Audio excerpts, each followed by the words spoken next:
Well, welcome to you all. Today I'm with Phil. Hello, Phil. Hi, you alright? Now you are I wrote this down. You are a dual athlon? Duathlete. Duathlete. There we go. Sorry, yeah. But you do dual athlons. Yeah, so duathlon, so typically run, bike and a run. Yeah. Very similar to triathlon, you take the swim out and then you've got run, bike, run. So if you're a non-swimmer like me, it's your Perfect. dream. The race is made for you. That's right. So we've interviewed your wife, and she said, "Oh, you need to talk to my husband. He's absolutely mad. He's crazy. He does these really weird things. He just runs for miles and miles and miles."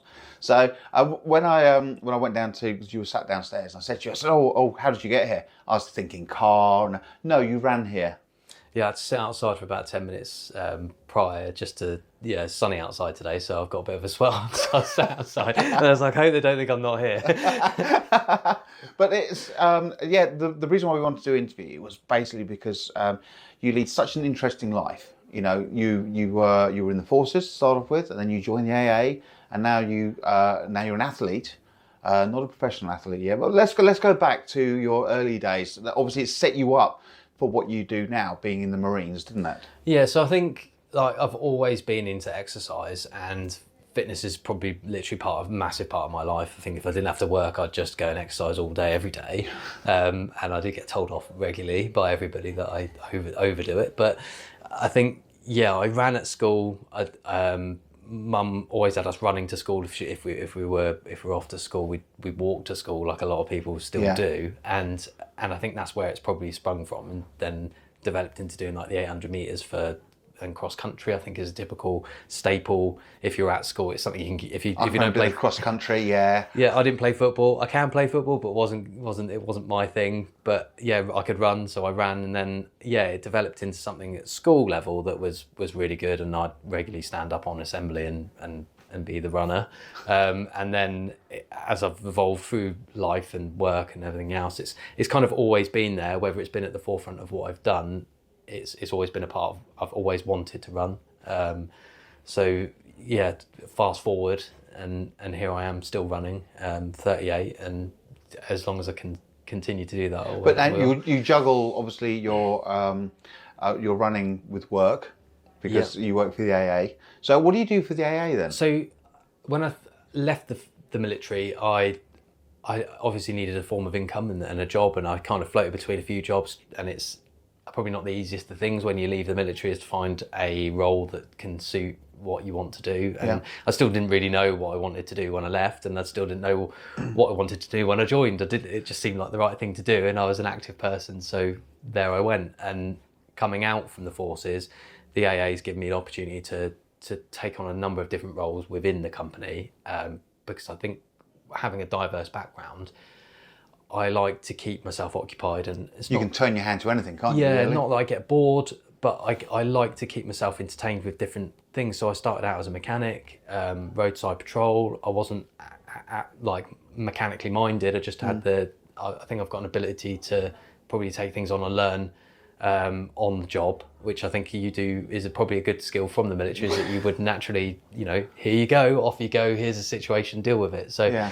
I think I've now evolved into a flexible remote working role where I manage sort of commercial parts and performance, and still being able to run, I think is a massive. I think having to be the ability to exercise when I'm sat down now is huge for me. So I think that's. That's what it's all about, isn't it? Is your running.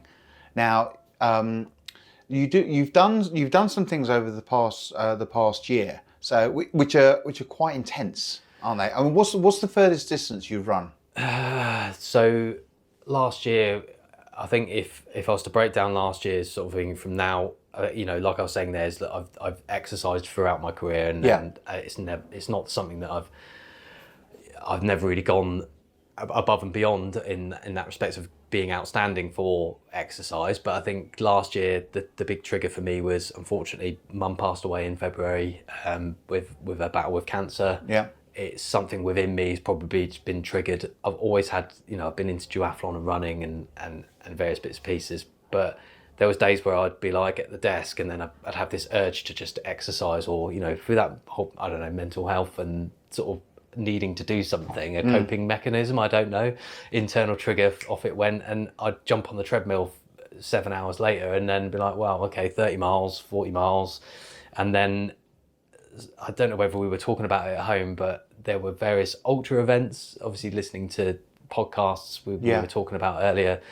David Goggins, mega inspirational person, ex-military background, ultra distance marathon runner. There's nothing that guy can't do. And I think I looked at it myself and think, let's have a look at an ultra event. And I've done some distances and obviously played around with it, but never really thought about it too much. I thought, well, controlled environment, Endure 24, massive running festival, lots of people there, like-minded lunatics like myself who like to run, and you can run laps and laps and laps to your heart content for 24 hours, and off I went. So yeah, you and your wife, obviously, you run together, don't you? Is it quite competitive? Well, I wouldn't say competitive, but I can be probably annoyance as much as a good companion for running. I'll be quite energetic and skipping along next to her, chin wagging, and then she'll be rolling her eyes the next minute if it tends to be a long run, and then energy levels are swaying. But I think there's a great side to it, is if we do get the ability to do it, and I did voluntarily enter her into the London Marathon last year. Did she know about that? No, so I think the ballot every year opens up. I would enter it anyway as a standard thing, which is everybody does, and everybody gets knocked back. It's brilliant. And I entered Ashley in, and she'd never done it before. I just had this feeling inside me, and I was like, I know if I enter in, she's going to get in. And I just had this feeling, and it played out that way. But she woke up the morning that I'd done it. I said, by the way, I've just entered you into the London Marathon. Happy birthday. I think it might have been her birthday. She got in. What was her initial sort of thoughts? Were like, I can't do this. I can't do this, or yes, I can do it. Thank you very much. I think we laughed it off, and then the reality set in. And then she's very similar to me, is that she'll really apply herself and put her mind to it if that's the goal, if this is what she's got to do. And then I had a coach, I still have a coach who's coached me for a number of years now, and as a treat, I just said, look, can you write her a training program, because she is serious about doing it. And again, it doesn't matter about your ability or what level of fitness you are. I think to run a marathon, you would naturally want to follow some form of training program, or even just get out there and do those miles. And hats off to her. She, you put it in front of her, she'll do it. Because the important thing with the marathon is you don't actually run the marathon in practice, do you? You wait, you sort of do 20 miles, and then you do the full marathon on the actual day. Yeah, you gradually build it up, and it's not a race in itself in those training sessions, and it's, slow and steady wins the race. And I think, that's been key with a lot of stuff that I've done in the past. You can get really focused in on running fast or times and everything else, but really it's just getting the volume of training in, sticking to the plan, doing it properly, and then the rewards come at the end of it. For all the effort you put in. But we'd go out on the weekends, and like we say, running together. Couldn't always run together because we've got 2 kids, busy life, childcare, the rest of it. But going back to our bike conversations, is having a bike that can tow a buggy. I could chuck the kids in the back of it, and Ash, off she goes. And we have speakers on it. It's insane. Like, if you see us out, people are like, those crazy people over there. It's like music going, and we're having a great time. Kids love it. That's great. I mean, you've touched on the bikes. Obviously, the bikes are really expensive. A decathlon, they have like 3, 4, 5 bikes, and they're the sort of bikes you can just pick up with 2 fingers, aren't they? It's the sky's the limit when it comes to kit and equipment. And how do you afford? Are you sponsored? Are you lucky enough to be sponsored? Or? No, so I'm not an elite level athlete, but I'm an age group athlete. So, and this is a fantastic thing about British Triathlon, is that all abilities can take part, and if you become within a percentage of your age grade or within a competition, you have got the opportunity to go and represent Great Britain, and that's something I've done off the back of last year's crazy mad challenges. But yeah, kit and equipment sponsorship, it's there's a lot of people involved in the sport, and elite level, yes, sponsorship is part of the program, but for myself, I'll tinker around with my own bikes. I build a lot of my own bikes. If I want a new one, I'll shift and sell everything to generate. But it's not the sort of thing you can just pick up from Halfords, is it? It is, you have to use specialised equipment, and do you do it in the garage at home, or are you in the kitchen? Is it? I mean, how do you sort of repair the bike? So supposedly you'd have a nice garage that you do, and I do have a garage. Yeah. And the bikes stay out there. They're all nice and tidy. They have their homes. But generally, I wait for Ashley to go to work in the hair salon on Saturday, out come the bikes, out comes the kids' toys, and the kitchen becomes a playground for me and the kids. I'll be there with my bikes, and the kids will be building train tracks at the same Quickly time. before Mum comes home. Mass operation of tidying up unless she comes home early and catches me with bikes in bits, which is entertaining. I can imagine. So last year you did. You said you entered a few events. So is this something now that you're looking, going forward to do, entering more up, high profile events? Yeah. So last year was crazy in terms of the events that I did, and I think it was purely off the back of the loss of Mum and that fire inside me just to go and do something with last year, and it did turn into a lot of positives, and I can't be thankful enough for a bad situation really, but Endure 24 was huge. Just turning up there, I had in my mind, I'll go there 100 miles, get the T-shirt, because that is a massive achievement. Like 100 miles? Yeah, I think over that weekend, I think there's only about a handful of people that came away with a T-shirt for completing 100. Yeah. And Ash and the kids were there, and I just remember coming in I went through the night and I just continuously kept myself going and trying to just sort of slow and steady wins a race mentality, and came away with a men's win purely from just consistently keep going. And I think they turned up at 10 o'clock in the morning. I had no idea where I was. I did look at the leaderboard during the night and I thought I was sort of within the top 10. Wasn't there to do that. I was there to get the T-shirt. And I remember the announcer every time he came round and he was like shouting out, he's like, and here he comes again for God knows what lap it was. You must have been the only person running at that point. There was a few of us left, and this was there was teams still going, because you can enter as a team. You can do as many laps in 24 hours as a team, or that's like a relay sort of race then. Yeah, and then you get a handful of lunatics like myself that go for the solo challenge, and one to get that T-shirt. And I think I ticked off the 100 come sort of 9-10 o'clock in the morning. So I remember saying it was Father's Day as well. So Ash had turned up, card as I was coming through the finish shoot each time, and I said, I'm done now. Can I stop? She's like, no, you're in third place. So if you keep going, you've got an opportunity to get on the podium. So she told you to keep running?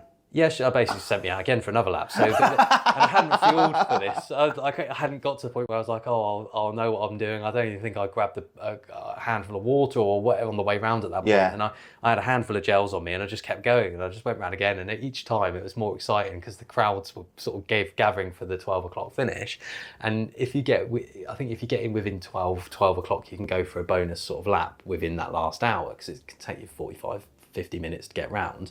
And they were like, is he going to go again each time? And I was looking at my wife and I was like, I don't really want to go again. She's going, keep going. They're like, going. Go. And I'm like, the whole crowd is going nuts. And I'm like, I'm going again, off I go. And I went straight through and I'm committed. And then as soon as I got out the other end of the finish shoot, I was like, why did I do that? And then I was like, come in for the final lap. And they were like, if he goes again, that's it. I think he's done it enough for the win. And then I came through and that was it. Yeah, I'd done it. The other two hadn't gone out for their last lap to do the extra mileage and 120 miles, and that was it. So that springboarded last year to do a number of triathlons and speak to people there. I mean, I've got on a few podiums, and guys that I've raced with or know of have sort of said, oh, you're going to national champs. And I'm like, what's national champs? I've got no idea. So this is all new. You're now into this like more elitist. You're not elite. You're sort of in that middle bit at the moment. Yeah, in that age group world, I think, if I was 25, if I could go back, or I'd be like, yeah, let's do it. But I think the amazing thing about this sport or any running or activity now is that there's age groups. At the athletics club I go to, looking around, there's guys there in their late 40s, 50s, and they are faster than me. They are world champions in their age group, and even quicker than a lot of the guys I know. And it's mega inspiring. Yeah. And I think that's what's sort of led me on to go, do you know what? There is more to this, and I'll probably get quicker as I get older. If I can continue to do this, I'll just keep going. That's great. That is absolutely amazing. I mean, you touched on obviously your mother passing away, so mental health has played a big part. Huge. When you are running, yeah, what are you actually thinking? Are you looking at the scenery going by? Are you thinking, oh, I like those blokes trainers? You know, what are you actually thinking about when you're running? Everything. And I think you can think about, I think you can dip in and dip out. Like, it could be work, you could be running off work, you could be ideas about, I don't know, everyday life that you need to deal with. Sometimes it's just running to get away from everything, or it's running to focus on everything. I never know, I never go out running with any goal of thinking particularly about stuff. It just sort of, it just happens, just pops into your head, and that's it. I'm quite a daydreamer anyway, and I think my mind, I find, doesn't rest. So running can sometimes just sort of zone me out for a bit, and then I'll think about, I don't know, maybe the next triathlon that I'm going to do, or duathlon, or crazy mad challenge, and what bike build I'm going to do in the kitchen next. Yeah, I'm sure I should be quite happy about that. Yeah, very. The bike word is a dirty word in the household, and Orphy gets an eye raised every time it's mentioned. So just finally, just wrapping up. Obviously, this happens all around the world. So I mean, do you go around the world? Do you sort of say to Ashley, "We're going away for the weekend. We're going here, but I'm going to run a marathon." Yeah. So normally I have a habit of booking stuff, and then we look at the dates and we go, "Oh, that's my birthday," or "That's this," or it's normally the other way around. Normally everything happens on my birthday, and then my birthday isn't a thing. But this year it's so because of the championships that I've done last year to qualify for this year. Her birthday's in April, and World Championships in Ibiza is the same weekend. So in Ibiza. So yeah, that's the birthday weekend for Ashley. So I was like, we don't have to do it. It's your birthday weekend. We don't have to go. She's like, no, I'd really fancy that one. I was like, okay. I would say it's going to be a cheap weekend, but it isn't, is it? No, unfortunately not. So I think I've just got one final last question. Your running music. What do you like to run to? God. So anything that's got running involved. So Brian Adams, Run to You. That's a very good one. In Jaw 24 playlist featured many different genres of music, 80s, dance, pop, literally rock, AC/DC, everything's on that list. Steps, I can just imagine you going around doing the motion to steps. Tragedy, yeah. Yeah, anything goes when it comes to running. I think most of the time if I have music on, it's an aerobic run. So if it's long distance or zoning out, and a lot of my training runs, I will have music. Training by even indoor bike sessions the same. So, but yeah, racing can't have music. Doesn't work for me. I know you can. Like if I have got London Marathon this year. Age place. So it's amazing what you can. An age place. Yeah. So I think for my age group, you've got to get under 3 hours or within a certain time to qualify. And I think that's why. So you enter the ballot every year, but then it got to a point where I was like, I need to take it into my own hands. I've got the capability to potentially pull it off if I get within the time qualifying last year, which was again another challenge. Then I've taken it into my own hands and I've got my place. So that's what I've done. And I'm in. So excellent. That, and then IB for the following week. Well, thank you very much, Phil, for coming. We need to interview you and Ashley together. I think that would be such a fun one to do. She can talk about your bike and obviously the kitchen. She'll tell you all about it. I'm sure in great detail. Thank you very much, Phil, and I look forward to speaking to you soon. Thank you very much. Thank you. Cheers.